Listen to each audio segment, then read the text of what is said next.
Good morning everyone. तो आज की इस वीडियो में बात करेंगे कल के जो बहुत इंपॉर्टेंट टॉपिक पे अदानी ग्रुप के ऊपर जो हमला हुआ, मतलब अदानी ग्रुप के ऊपर जो यूएस में केस दाखिल हुआ न्यूयॉर्क कोर्ट में, और उस चार्जशीट में मिस्टर गौतम अदानी के ऊपर जो एक अरेस्ट वारंट इशू किया है, तो उसके ऊपर चर्चा करेंगे। और इसका मार्केट के ऊपर जो इम्पैक्ट हो रहा है, अदानी के शेयर में तो 10-20% से गिरावट कल देखी गई और बहुत ही ब्रूटल गिरावट थी कल के मार्केट में। तो अदानी और ये जो शेयर मार्केट है उनका तो नाता बहुत पुराना है। ये बहुत समय से, मुझे लगता है 2030 के शुरुआत में भी इनके ऊपर पहला हमला किया था, आई थिंक हिंडनबर्ग में।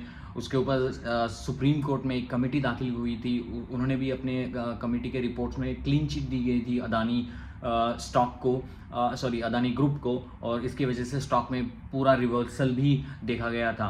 लेकिन ये जो मामला उभर के आया है, कल आपने न्यूज़ में पढ़ा होगा, तो यूएस में केस दाखिल हुआ है ब्राइबरी में $250 मिलियन की फ्रॉड केस में उन्होंने चार्जशीट दाखिल की है। और उन्होंने ऐसा भी कहा है कि इंडियन गवर्नमेंट से पावर कॉन्ट्रैक्ट्स, ये सोलर एनर्जी, सोलर पावर्स के कॉन्ट्रैक्ट लेते समय गवर्नमेंट को घूस दे के ये कॉन्ट्रैक्ट्स लिए गए हैं। और इसका नाता यूएस से कैसे है, क्योंकि ये इसका जो टाइप है अजूर पावर ग्लोबल लिमिटेड से है।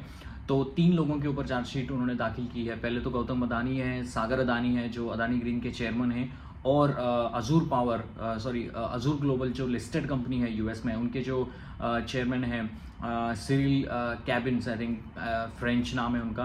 तो उनके ऊपर भी चार्जशीट दाखिल की है। तो इन तीनों ने घूस लेके इंडियन गवर्नमेंट से कॉन्ट्रैक्ट हासिल किए हैं, और इस कंपनी को चलाने के लिए आई थिंक अदानी ग्रीन और आई थिंक अजूर ग्लोबल का एक टाई अप है, और इनको चलाने के लिए इन्होंने $750 मिलियन से इन्वेस्टर से उठाए हैं। यूएस से भी $175 मिलियन यूएस इन्वेस्टर से उन्होंने लिए हैं।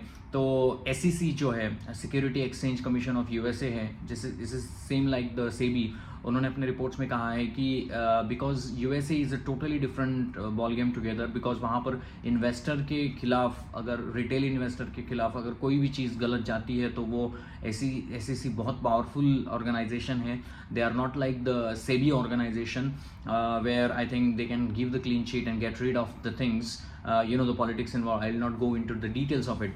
लेकिन इसकी वजह से भी बहुत सारी बातें उठी है, या यूएस में ये प्रोसिक्यूशन चलेगा और कितना लंबा इसको खींचेगा। लेकिन मार्केट उस चीज़ के लिए वेट नहीं करेगा। मार्केट तो पूरे स्टॉक को नीचे लेके आएगा ही आएगा। और इसका जो सबसे लर्निंग क्या है, इसको समझने की हम कोशिश करेंगे। तो $250 मिलियन की ब्राइब के केस में इनको थोड़ा सा मुश्किलात पड़ सकती है।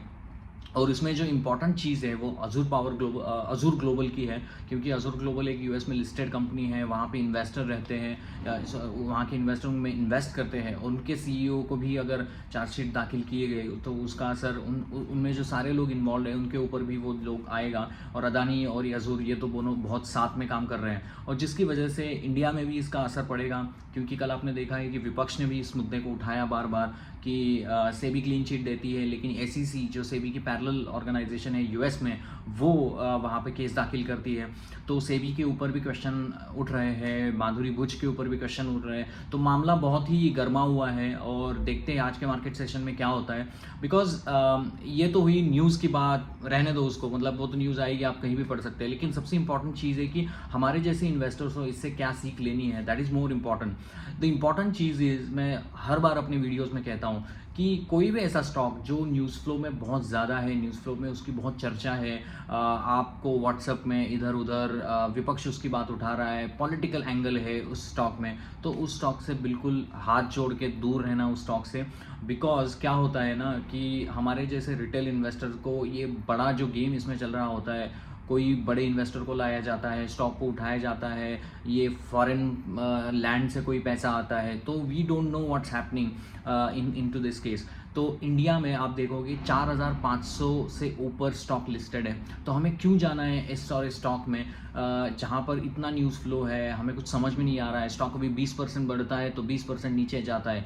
टीवी में बहुत सारे लोग आपको बताएंगे कि हाँ अच्छी अपॉर्चुनिटी, अदानी कंपनी अच्छी कर रही है, स्पेशली अदानी पोर्ट्स, तो आप इसको ले लो। लेकिन आई थिंक इसकी गलती बिल्कुल मत करना। ये कोई भी बाय या सेल रिकमेंडेशन नहीं है, but I am against of all these news flow kind of stock. ये सिर्फ अदानी की बात नहीं हो रही है, जैसे रिलायंस इंडस्ट्री हो, बहुत बड़ा ग्रुप है इंडिया का, और इसमें इतना सारा न्यूज़ फ्लो चलता रहता है, यहाँ से वो हो गया, वहाँ से हो गया। HDFC बैंक आप देखोगे, आप कोई CNBC खोलो, जी खोलो, हर रोज़ HDFC रिलायंस की बात होती है। इन सारे स्टॉक में पैसा बनता नहीं है।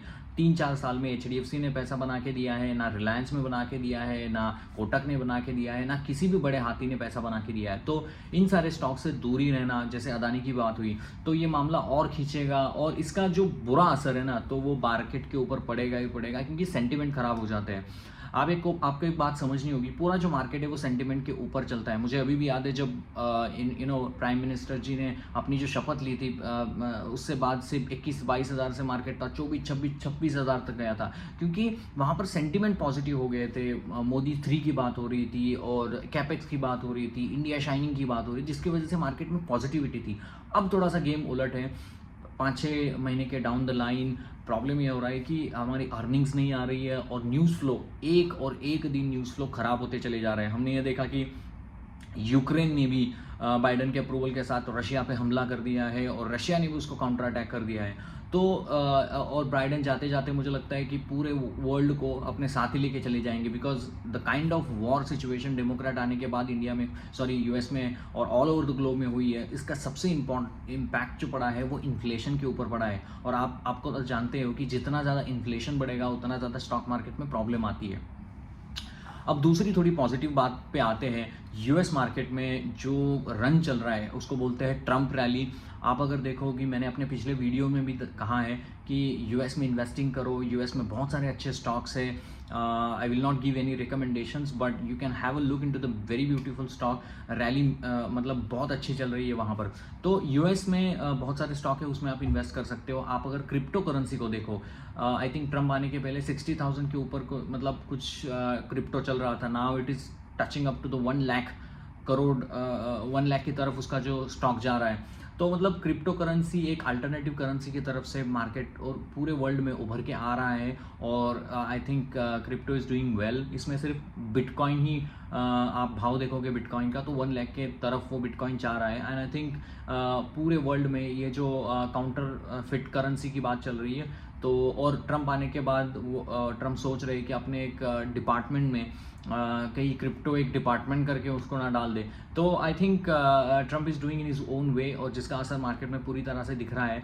नास्डैक में भी बहुत अच्छी चल रही है। आपने टेस्ला के स्टॉक को देखा, पैलेंटियर को देखा, बहुत सारी कंपनीज अच्छा कर रही है। You can have a look into it. सबसे इंपॉर्टेंट फैक्टर जो आपको मैं कहने वाला हूँ वो है डॉलर इंडेक्स का equation.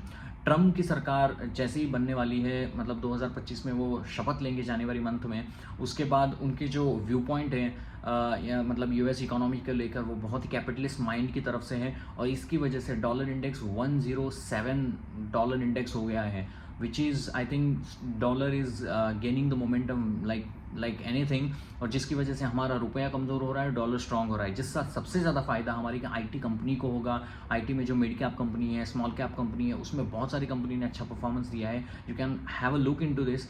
There is no buy and sell recommendations in terms of IT stocks. You can have a look कि स्मॉल कैप और मिड कैप में जिस तरीके से मतलब ब्रूटल फॉलिंग हुई है, निफ्टी में फॉल हुआ है 26,000 से 23,000 से। You can look under IT, you can look into the LTIM, you can look into this Coforge, persistence, FSL, all this mid cap and small cap, नियोजन सॉफ्टवेयर। उसमें मतलब बहुत ज़्यादा मतलब इतनी ज़्यादा गिरावट नहीं हुई है जितनी गिरावट टाटा मोटर जैसे स्टॉक में हुई है, जितनी गिरावट ऑटो सेक्टर में हुई है, बैंकिंग सेक्टर्स में हुई है, FMCG में हुई है, हिंदुस्तान यूनिलीवर में हुई है। उतना स्टॉक IT के गिरे नहीं है। You can have a look into this, क्योंकि फॉलिंग मार्केट में भी कुछ चीज़ें हमें ऐसे बताने की कोशिश कर रही है कि मैं गिरूंगा नहीं, तो दैट इज़ एन अपॉर्चुनिटी। कोई बाय एंड सेल रिकमेंडेशन नहीं है।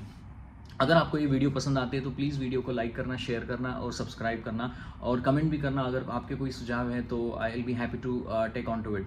तो US में डॉलर इंडेक्स हो रहा है, और जो बॉन्ड यील्ड है, तो बॉन्ड यील्ड भी बढ़ती चली जा रही है। 4.41 के ऊपर बॉन्ड यील्ड चली है, और बॉन्ड यील्ड का रिलेशन जो फेड का रेट कट का जो नज़रिया है उसके ऊपर पड़ता है, बिकॉज वो इंडिकेट करता है कि मार्केट में इन्फ्लेशन कैसा है, मार्केट में क्या चल रहा है, और जिसके अनुसार फेड के चेयरमैन जेरेमी पावेल वो अपना डिसीजन लेते हैं। तो दिसंबर में रेट कट होने वाला था, लेकिन उन्होंने अभी पॉज किया है। सो मुझे लगता है अगला रेट कट जनवरी और फरवरी में होगा, जिसका बहुत बड़ा इम्पैक्ट होगा यूएस के स्टॉक के ऊपर। लेकिन यूएस में जो एक ट्रम्प की रैली चल रही है वो अभी कंटिन्यू है, and it is going wild at this point in time.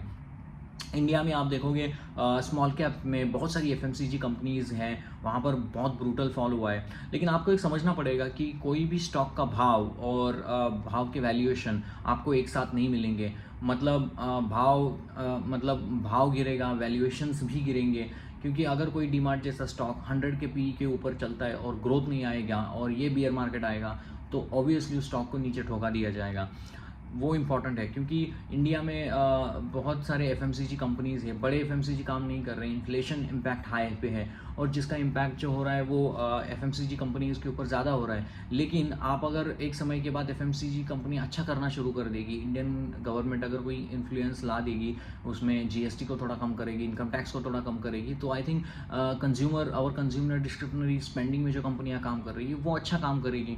तो आज ना कल वो सिचुएशन बदलने वाली है, और आप देखोगे सबसे ज़्यादा पैसा अगर किसी स्टॉक ने बना के दिया है over the period of time is in finance, is in the FMCG. तो सिंपल और इजी टू अंडरस्टैंड वाले जो स्टॉक होते हैं उसमें ही बहुत सारा अच्छा पैसा बना है। तो आपको इसके ऊपर भी ध्यान देना होगा कि अगर simple and easy to understand businesses है तो मैं क्रिटिकल बिजनेसेस में क्यों जाऊँ, क्यों मैं उस चीज़ में दिमाग लगाऊँ जो मुझे समझता नहीं है। जैसे वो अदानी की बात हुई, आज एक न्यूज़ आई कि अदानी के स्टॉक 20% ऊपर चले जाएंगे, और जिसकी वजह से बहुत सारा इम्पैक्ट भी बाकी शेयरों के ऊपर भी होता है। और सबसे बड़ी बात है कि अदानी में GQG वो जो उसका इन्वेस्टर है उसकी जो लिस्टिंग है ऑस्ट्रेलिया में, तो वो भी उसको भी ठोका दिया गया कल, क्योंकि लास्ट टाइम जब हिंडनबर्ग रिपोर्ट के बाद स्टॉक में गिरावट हुई थी तो GQG एक पार्टनर बन के, इन्वेस्टर बन के आए थे, इसकी वजह से भी उन्होंने स्टॉक को पूरी तरह से उठाया था ऊपर की तरफ। अभी भाव वापस आ रहे हैं उनके बाइंग प्राइस की तरफ, और कल उन्होंने कहा है अपने स्टेटमेंट में कि हम अपने पोर्टफोलियो को रिव्यू करेंगे, हम देखेंगे how things are going and we will take the decision accordingly. तो मुझे याद है कि अदानी ग्रीन के लिए अदानी को अपने मतलब पैसे जुटाने थे, और वो FPO की बात कर रहे थे, और जिसकी वजह से अभी ना मेजर प्रॉब्लम उनको अदानी को होगा। मे बी उनको अरेस्ट हो नहीं हो वो तो अलग बात है, लेकिन उनको बड़ा प्रॉब्लम होगा कि पैसे जुटाने के लिए प्रॉब्लम होगा, पैसे उठाने के लिए प्रॉब्लम होगा, डेट चुकाने के लिए प्रॉब्लम होगा। तो इसको समझने की मतलब देखना पड़ेगा कि आगे आने वाले समय में उस तरीके से किस तरीके से उसको डील करते हैं। और सबसे एक खास बात हुई कल, केनिया के पार्लियामेंट, मतलब उसमें गवर्नमेंट ने कह दिया कि हमारे जो भी कॉन्ट्रैक्ट्स अदानी ले रहे थे, एयरपोर्ट्स के हो, शिप बिल्डिंग के हो, तो वहाँ पर हम इस कॉन्ट्रैक्ट को होल्ड कर रहे हैं, कैंसिल कर रहे हैं हम इस कॉन्ट्रैक्ट को, और जब तक ये सारी चीज़ें सिमटता नहीं है, that will be on the cancellation mode. तो वो भी एक इम्पैक्ट अदानी के स्टॉक के ऊपर करेगा आगे जाते हुए, क्योंकि कॉन्ट्रैक्ट कैंसिल होना it's not a good thing for Adani group, और डेथ भी चुकाना है, और डेथ के लिए इन्वेस्टर से पैसे जुटाना है, वो कि अभी यूएस में केस चल रहा है जिसकी वजह से जुटाना मुश्किल हो जाएगा। GQG बोल रहा है कि पोर्टफोलियो को वो रिव्यू करेगा। So all these are the negative signs in the Adani's group. So as a investor the one suggestion I would give is like stay away from this stock, give and focus your energy in something else which is good for you, and as an investor look into this sectors like IT, sectors like FMCG जहाँ पर valuation अभी सस्ते हो रहे हैं। Auto sectors में आप देख सकते हो, क्योंकि इन्फ्लेशन तो रहेगा नहीं, एक समय के बाद यही होना है कि ट्रम्प ने अपने पिछले मतलब आई थिंक प्रेसिडेंट इलेक्ट होने के पहले ही उन्होंने बता दिया था कि I will stop all this Wars. तो स्टॉप वॉर करने से क्या होगा, सबसे इंपॉर्टेंट चीज़ कि इन्फ्लेशन कब होगा, और इन्फ्लेशन कम होने से सबसे इंपॉर्टेंट फ़ायदा जो होगा वो FMCG कंपनी उसको होगा। तो आप ऐसा नहीं कह सकते कि मैं रुक जाऊं और बाद में इन्वेस्ट करूं तो I will look into it. No, ऐसा नहीं होगा, क्योंकि because you need to look into this. जब कोई स्टॉक सस्ते होते हैं तभी इन्वेस्ट करने में मज़ा है। ठीक है, तो आज के लिए ऐसा ही। होप आपको ये वीडियो पसंद आया हो, और अगर पसंद आया हो तो प्लीज़ वीडियो को लाइक कीजिए, शेयर कीजिए और सब्सक्राइब कीजिए, और हैव अ नाइस डे। और कमेंट भी कीजिए, if you need any help in any your stock I will be happy to help you. तो have a nice day guys, and मिलते हैं नेक्स्ट वीडियो में। Thank you very much.